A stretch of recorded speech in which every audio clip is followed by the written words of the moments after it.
निकली। ये दावत ग्रुप का आखिरी खाना है इस साल का, जो 2025 का आखिरी खाना है आज।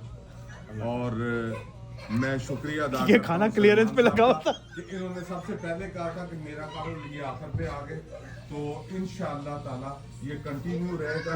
जिसने भागना है खाने से पहले ही भाग नहीं, बाद में हम किसी को भागने नहीं देंगे, ये सोच लें। और सदर नॉमिनेट करना है आपने। ना सदर गोंदल या मैं मेरी बात सुन, लाइफ टाइम सदर एक ही हमारा कौन है गुज्जर साहब जेड़ा पीपल्स पार्टी का भी था यार सर आप हमारे ताया से इस ग्रुप का भी था नेक्स्ट मैं जा रहा हूँ पाकिस्तान, तो इंशाअल्लाह ताला वापसी पे वापसी हुई तो अफ्तारी जो होगी वो वकास साहब की तरफ है, ठीक तो है? ये 3 हफ्ते के लिए आप जा रहे हो। हाँ जी। तो सारे डिनर 26 के वेलकम बैक होएगी चोई साहब की और अफ्तारी होगी। अफ्तारी 2026 के सारे मेरे डिनर को 3 हफ्ते में जिन करना। माफी मंगनी आज मांग आज मैं बड़े अच्छे मैं शुक्रिया अदा करूंगा बानी साहब का कि इन्होंने सारे दोस्तों ने बड़ा अच्छा साथ दिया। हमारे में कुछ गलतियां हुई, जो भी मेरे से कोई गलती हुई तो मैं माफी चाहता हूँ लास्ट ईयर, तो कोशिश करेंगे कि अपनी इस्लाह करें और दोस्तों को इसी तरह साथ लेके चलें, और इंशाअल्लाह ताला नेक्स्ट ईयर में इससे बेहतरी की तरफ सारे लोग अल्लाह ताला सेहत और तंदुरुस्ती दे।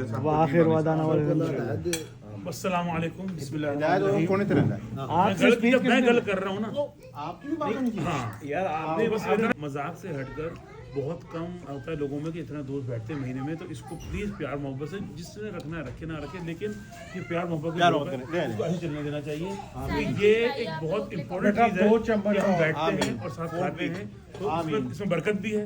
तो हमेशा खाना आ गया, जज़ाकुमुल्लाह खैर। और बाबा जी आपका शुक्रिया, बाबा आपका बहुत बहुत शुक्रिया, बाबा का बहुत आप हमारे शुक्रिया, बुजुर्ग सब हैं दोस्तों का और आप शुक्रिया। हमेशा हम सबको जो है एक सादे के चलते मैं किधर नहीं हैं। भाग रहा, हाथ छोड़ सकते हैं। अच्छा, और ये प्याज जो है ना, ये प्याज आज का दिन वाकई जायके दोस्ती और खुशगवार लम्हात से भरपूर रहा। आज दावत ग्रुप का एक और दावत थी जो कि हमारे बिल्डर दोस्त हैं सुलेमान अहमद, उन्होंने की थी। सदर चौधरी जावेद गुजर की मेज़बानी में एक शानदार दावत का एहतमाम हुआ। सुलेमान अहमद ना सिर्फ एक कामयाब बिल्डर, रेनोवेटर और कॉन्ट्रैक्टर हैं, बल्कि कमर्शियल प्रॉपर्टीज़ की इंटीरियर और एक्सटीरियर रेनोवेशन में अपनी जिद्दत और तख्लीकी सोच के लिए जाने जाते हैं। वो पूरे कनाडा में अपने बेहतरीन काम के लिए मशहूर हैं। और खान बाबा रेस्टोरेंट की मैं बात करता हूँ, बहुत मज़ेदार खाना। खान बाबा रेस्टोरेंट मिसिसागा एग्लिंटन पे पेशावरी चप्पल कबाब और शानदार शैंक कढ़ाई ने मज़े दुबाला कर दिए। दोस्तों के साथ हंसी मजाक, दिलचस्प बातें और यादगार लम्हात और बानी ग्रुप भाई आमिर शमसी की मज़ेदार करारी बातें देर तक याद रहती हैं। सुलेमान अहमद का दिल से शुक्रिया, अल्लाह खुश रखे।